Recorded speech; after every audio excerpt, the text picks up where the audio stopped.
Hey, this is Jared over at eCarrier Check, and I got Donald on with One Plus Logistics for part two. Donald, welcome. Thank you for having me, Jared. Yeah, absolutely. Donald, it's been, a little bit of time since we've talked. We talked about 4 months ago, 3 months ago, maybe even. And I would love to hear some of your wins, some of your losses, things you've learned. I bet you already have some scars. And so maybe we talk about, last time we talked to you, you had a lot of success with finding shippers. You were able to get some counts. How's that going? Let's start in the shipper world. How's that going? Have you gotten more? Have you lost some? Have you hired any?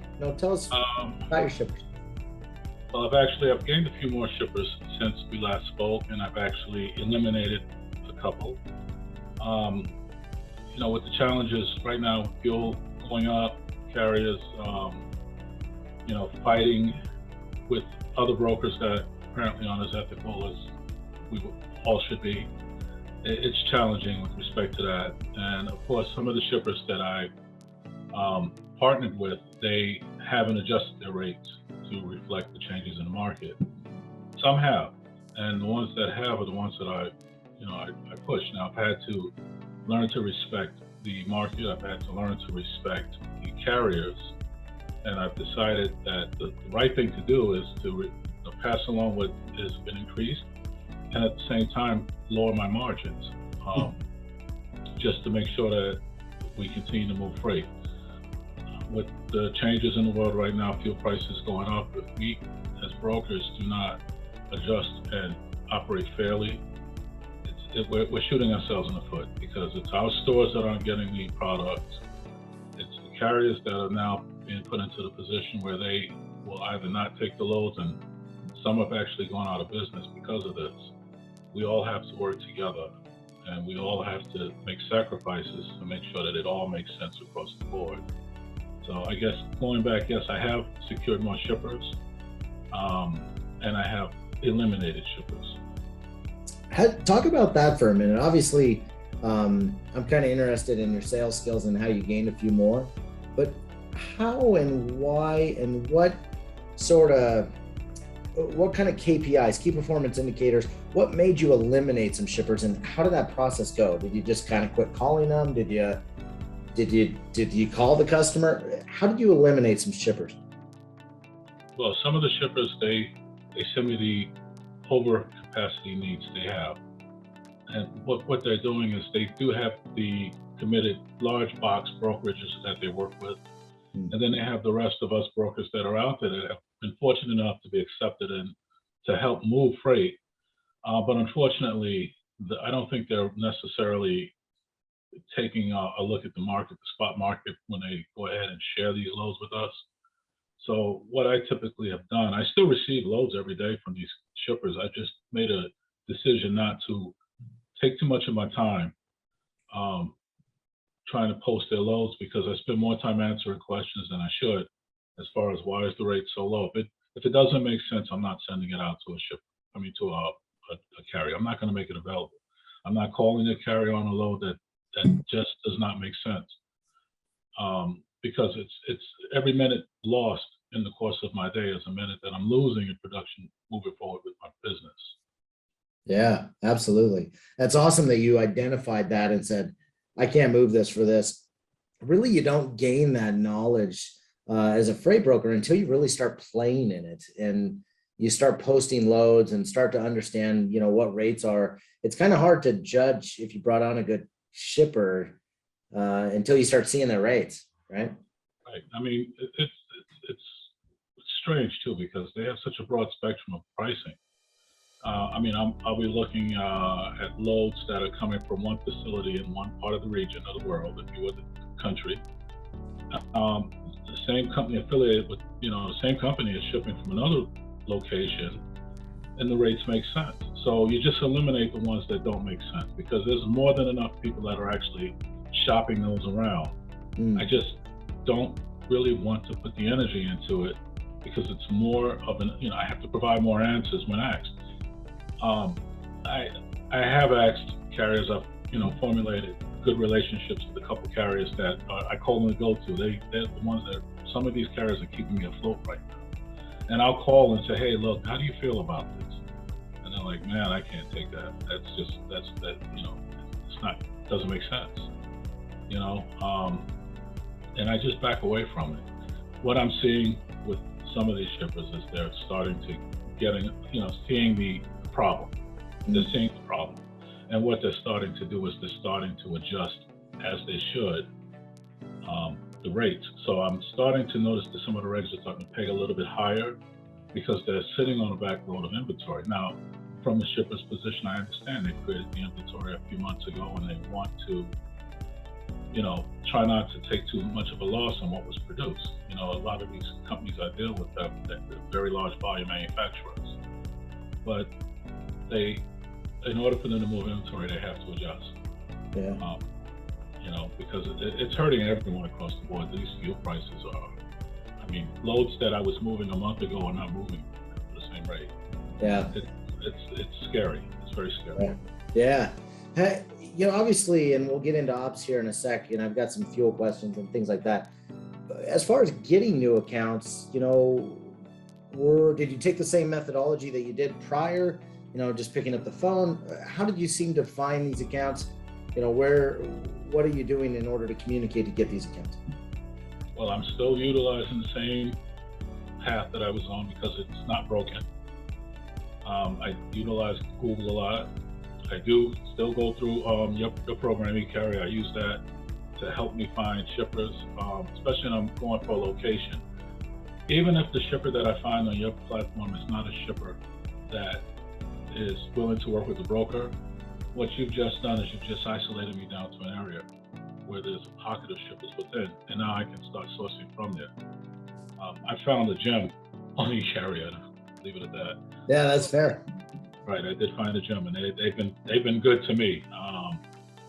But I've also found gems just by doing a regular Google search. Mm-hmm. And just just don't be afraid to pick up a can and read the back of it. Yeah. And you never know. Shippers are everywhere. Everything has everything has a company attached to it, and you don't know unless you make the first phone call. So that's what I do. And I made 3 phone calls today, which is low, but I call every day because that's what I have to do. And I say it over and over again. I tell other brokers that I speak with, they say, hey, I can't find shippers. Well, are you making phone calls? Well, how many calls did you make today? I made 1 call. Yeah, of course. Well, you have to make the calls. Yeah. What if you were breaking down these calls, Donald, what's it sound like? When you're calling a shipper for the first time and you don't know who to talk to, what does that call sound like versus when you do know who to talk to? If I don't know who to talk to, and I can use an example from this morning because I landed a shipper today. I called a company. It was off a Google search. I was actually sourcing out another company. And that particular company, they had dedicated brokers, and I respect the companies that will tell you that we work with 5 brokers, they're loyal, they've been with us for a while, and we're not going. I have to respect that because I want to have that relationship one day.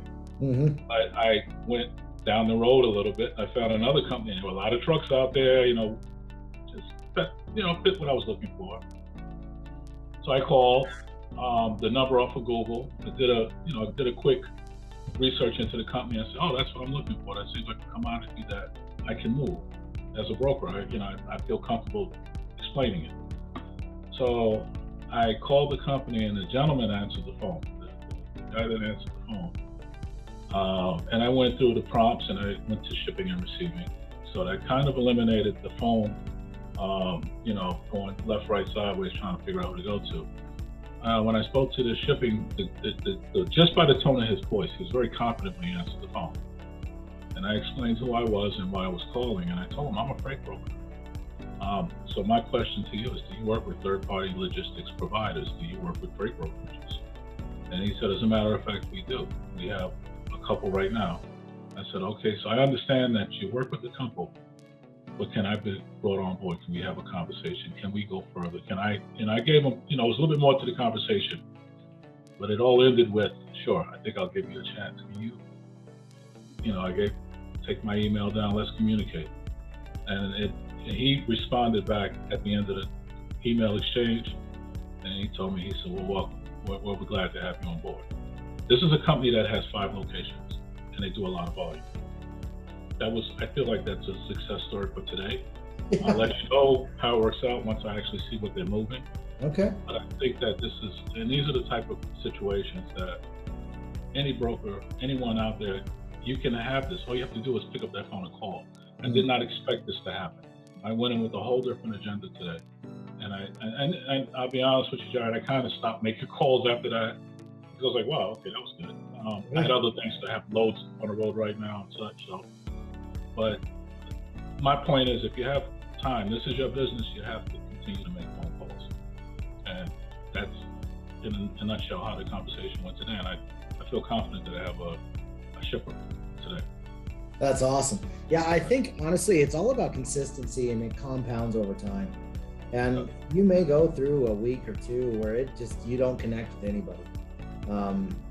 Sometimes you feel like you're just out at, you're just like, are you kidding me? Like, I can't talk to anybody at all, right? And then all of a sudden it clicks and you get a couple in a row. So constant, consistency. Don't look over here and say, hey, he's always, no, I've had more failures than I'll have successes. I mean, it's some days, I kid you not, I get up and I walk away from this computer because I'm so frustrated. I've had many days like that. Yeah. But at the end of the day, this is something that I have to grow. And, you go get some fresh air, suck it up, come back in here and get back to work. And that's what I do. I just keep pushing through. Yeah, and I don't know if you realized it, but I mean, just right now, you just said, this is something I have to grow. I think sometimes, having the right mindset, a lot of these people are doing maybe a side hustle brokerage, or maybe they're just getting into it and they know that they could go back to their old job if they wanted to. But Donald, you can definitely tell your mindset is, I burn the boats. I'm not leaving this island. I'm here. And you have to have that right mindset. And I know I talked to you last week, privately, and I could tell you were frustrated. You were having a rough day or a rough week, and those days happen. Yeah, they do. But you know what? Tomorrow's a new day. You just keep pushing forward. Yeah, absolutely. So let's dive into ops real quick. I think ops is something, when I dove into brokering and I was a freight broker, I was good at finding carrier or shippers. I was good at building relationships. Operations was something that I struggled with, to be honest with you. What have been some wins for operationally? Have you found carriers? How have you found carriers? And then, from the other side, what have been some losses or things that you've learned from over the course of the last couple of months with carriers? Well, start off with how I find carriers. I find carriers just like anybody would. You look at who's available on load boards. If you're going through load boards, I have carriers that I've onboarded. I have a website. My website is getting traction. If I have loads that need to be moved, I'll post on Facebook. I'll go on social media, and it's working. I don't do a lot of loads on social media, but I did put one up this morning because I had a request. It was, hey, I have an ASAP. Can you help me find someone to cover it? You have to dig and research and find wherever you can. Wins and losses. Yeah, I've had some losses. I've made mistakes. One of the things that you have to be mindful of as a broker, and I'm learning this every day, is that you pay attention. And I think I've said before, you need to pay attention to what these shippers ask for. Don't take it for granted, especially when you start to find yourself having multiple calls coming for different lanes and you're trying to multitask. You still need to stop and pay attention to what needs to be handled. And I made a mistake. I sent the truck out on a load for a load that wasn't ready to go. And that cost me a ton of it. So you just need to pay attention. Yeah, it's interesting. The proof is in the detail. And, I get it from a brokerage standpoint. We've got hundreds of things going on. You know what I mean? And, and that could be personally or professionally. You might be worried about, what's for dinner, who's picking up my kids, or, gosh, my dog is sick. I got to get him to the thing. I can tell you one thing that I really learned, and I learned the exact same way, Donald, was if I'm not present, fully present, turn off your phone, shut off your friggin' computer. imagine that you're there. If you have to close your eyes, if I'm not present having those conversations with shippers to make sure that I'm fully getting exactly what it is that they need, I tell you what, it doesn't take 2 seconds and all of a sudden you're having to pay a tonu out of your pocket, or you're sending in the wrong truck. I had a shipper, and this is one of my scars, but I had a shipper, when they brought me on board, they said, hey, just so you know, every carrier that you bring in with a flatbed has to have a 102 wide flat deck, 102 inches wide. Now, for some odd reason, and I don't know why, but prior to you and I being freight brokers, they used to make 96-inch wide flatbeds. I have no idea why, but they did. And some of those older carriers, all 96-inch decks, and they had to have 102. And I got really comfortable with this shipper. I was having a lot of success. And to be honest with you, I was just having luck, if that makes sense. I was just having luck. Every guy I sent in, he just happened to have a 102. Well, they had a hot load. He called me on a Friday night. It was 5 p.m. They needed a guy get in there at Saturday. And I'm 5 months into this relationship, and I didn't ask that guy, do you have a 102? I was getting lucky that whole time. And talk about embarrassing, but I send the carrier in the next day for an expedited load, and he calls me and he goes, hey, this is a 96-inch wide, carrier. What am I supposed to do with this guy? And I deadheaded that guy 300 miles to get there, paid him a fortune. And not only did I have to pay this guy a tonu, but I had to pay him for his fuel, for his time. And then I had to find another truck that afternoon, which, by the way, that afternoon, I had an entire family in our hometown, and we were doing this. And I'm like, if I'd have just paid attention to detail, I wouldn't have had this issue. You know what I mean?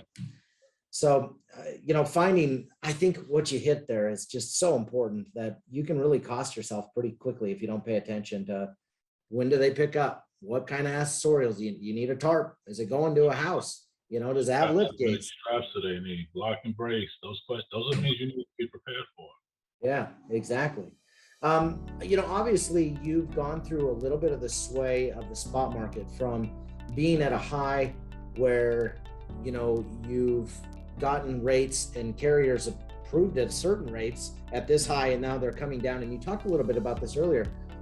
How have you gone back to share shippers from an operational standpoint and explained costs, or gotten a general rate increase, or explained pricing a little bit? Because I think pricing is kind of this weird, it's sort of a gray matter. How are you going around that side of it? Now we're getting kind of sophisticated, Donald. You're getting a little more scarce. How are you having those conversations around rates, around pricing, around things that are escalating? How are you going about that, Donald? Well, one of the shippers that I've onboarded with, they are seasonal, and they haven't been following the spot market. So they asked me for an updated lane quote. What's the lane moving for? I guess it was a conversation they had internally. And they said, what do you think this lane is moving for? Which is about 900 miles up north. So I gave an accurate spot quote based on what the market is calling for. They responded, that's a little higher than we were expecting. I said, I don't know what rate you were looking at, but I encourage you to take a look at where the market is right now. But whenever I give spot quotes, I've learned to always give an itemized spot. This is what I think the fuel should run, and that's just this particular carrier, because I'm on board with them. They just haven't begun to ship yet. I think he's trying to figure out where he wants to budget in his freight spend for his company. What he's expecting with this 40 loads a day he has to move when it does go. So long story short, I think he was taken off guard, or he didn't do his homework. But after we had the conversation about it, I said, no, things have changed. Even if you take a look at, if you're going for a spot on a 30-day rate, that's changed today. It's a very difficult market right now to give an accurate estimation. I can tell you what I think this load will move for right now, but I don't know what's going to happen next week. And I can tell you for certain, it's not the same rate you were paying a month ago. Yeah. Yeah. So in this particular shipper that I'm referring to, I just had this conversation. and we'll be revisiting this because he wants to find out what he's missing, because they normally don't follow that. They follow profit loss on the business end. Now it's okay. I got to move this freight. This is the season. These projects are being called for, so I need to start preparing and getting my trucks and commodity ready to move where it needs to go. The other shippers that I work with, one of the larger shippers that I work with, they have experts in the company. They know what the rates are. Their rates have been changing daily, and I've taken exception to the fact that rates are this rate today, this rate tomorrow. Why are we playing these games? Give us consistency so we can move your freight. Mm. Everyone's handling it differently. So as far as an actual internal conversation with them, I've had specific conversations, and I've had success. And look, I need this load to go up $100. It needs to go up at least $100 to make sense. And they'll come back right away. And that's rolled over to the carrier because they're doing the work. I know brokers have typically argued that they should get between 10 and 20% margin on loads. I don't know if a 10 to 20% margin is realistic right now on all across the board. You may make it in certain categories. If you're asset based, you may be able to work that out. But for us brokers that are out here that's non-asset based, that's trying to grow our brokerages, you better focus on volume. You better focus on making volume right now. And we need to move freight, and we all need to do it, across the board. Carriers need the money, or they're going to go out of business. And if they lose, we lose, and everyone loses. Yeah. Yeah, it's definitely, obviously if you watch, the rates, you're seeing van rates come down completely, and you see fuel continuing to climb, and it's like, boy, this is going to really tailspin things as we get into a softer market and there's more carriers than loads out there. It's also interesting to hear how you go back to the two different kinds of accounts. Obviously, you've got a seasonal account that's not in that daily aspect, so they're not going to know. And I think how you brought out the value there of, hey, here's the detail, here's the fuel. I like that you separate that out, Donald. I think that's a really interesting value for people to hear, because if people don't know, well, hey, here's the rate, but then here's also the fuel surcharge, they start to go, yeah, that makes sense. You know what I mean? They at least can relate to it, comparative to, the guy doing a profit and loss, and then, he has to go fill up at the fuel pump too. Everybody does. So I really enjoyed that, Donald. Nice job on adding the value there when you're, having those conversations. I obviously, trying to find pricing sometimes. You mentioned, going back to the shipper and saying $100, and then you're passing that through to those carriers.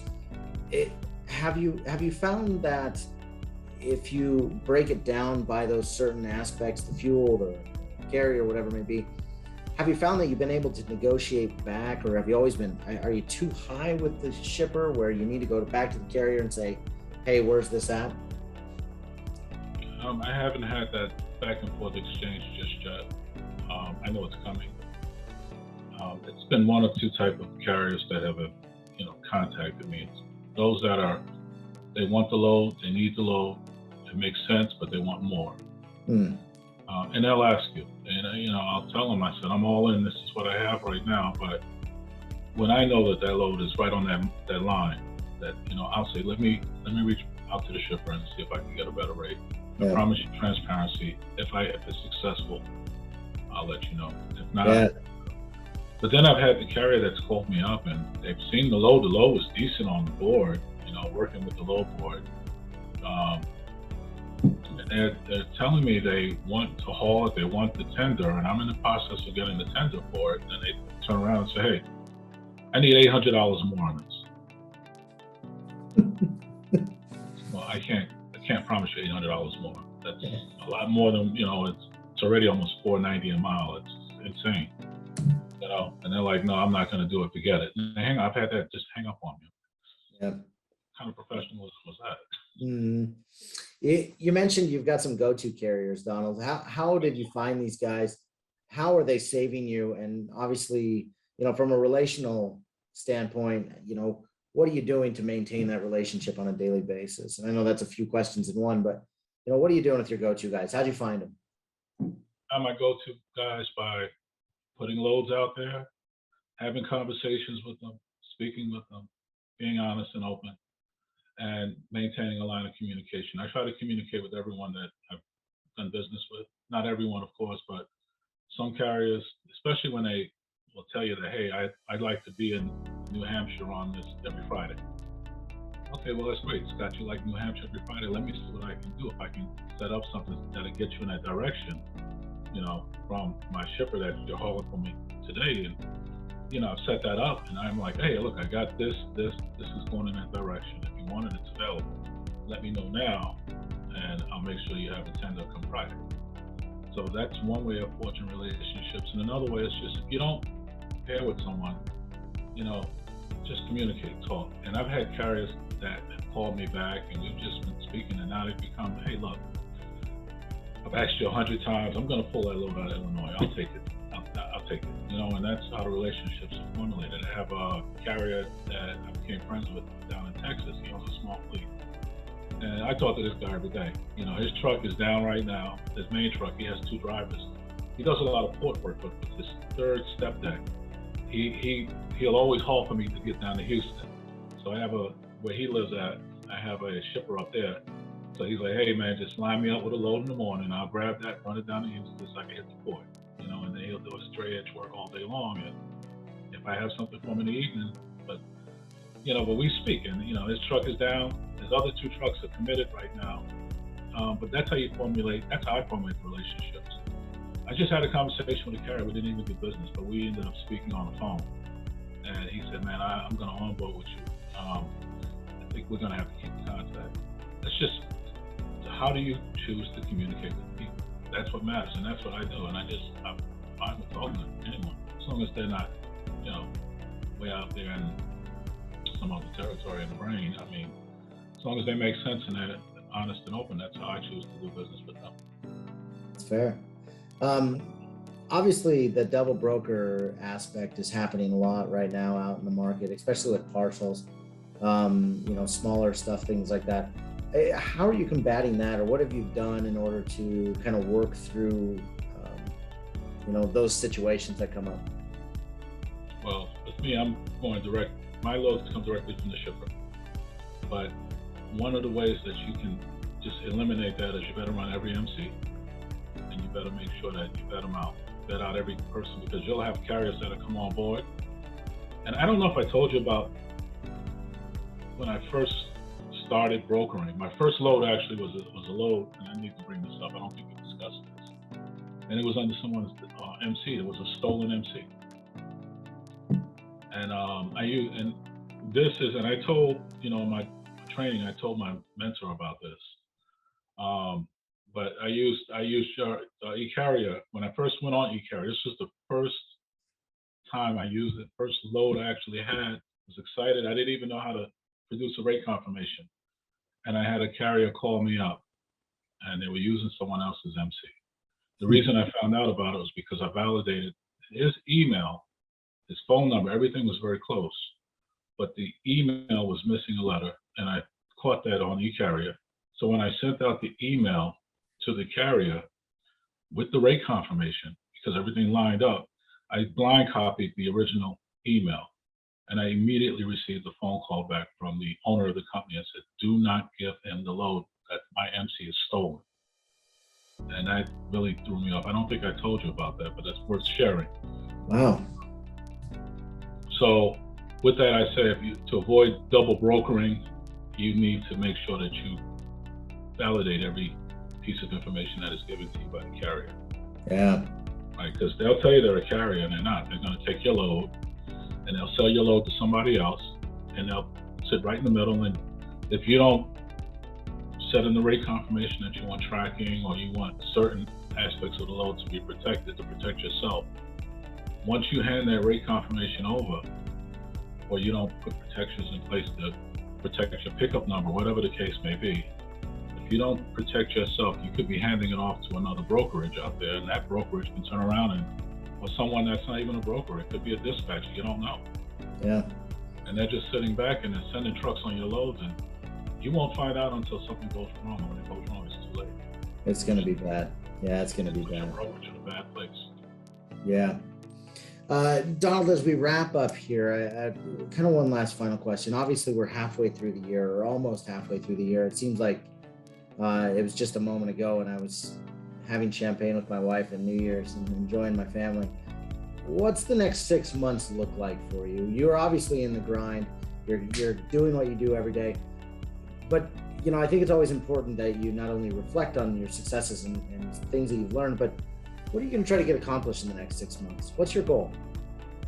The next 6 months, I intend on bringing on help. I have help now, but not anything that's committed, if you would. So I want to bring on help. I'd like to bring on an agent, but I want an agent to come on board that wants to grow with me. That's, I'm not saying you don't have to have a book of business. You just have to have determination and drive. That's what I want on board with my brokerage right now. Okay. I'm hoping to have dedicated freight, lanes that I own, lanes that I'm in control of, with shipping contracts in place that, allow my business to sustain without me having to fight every day. Yeah.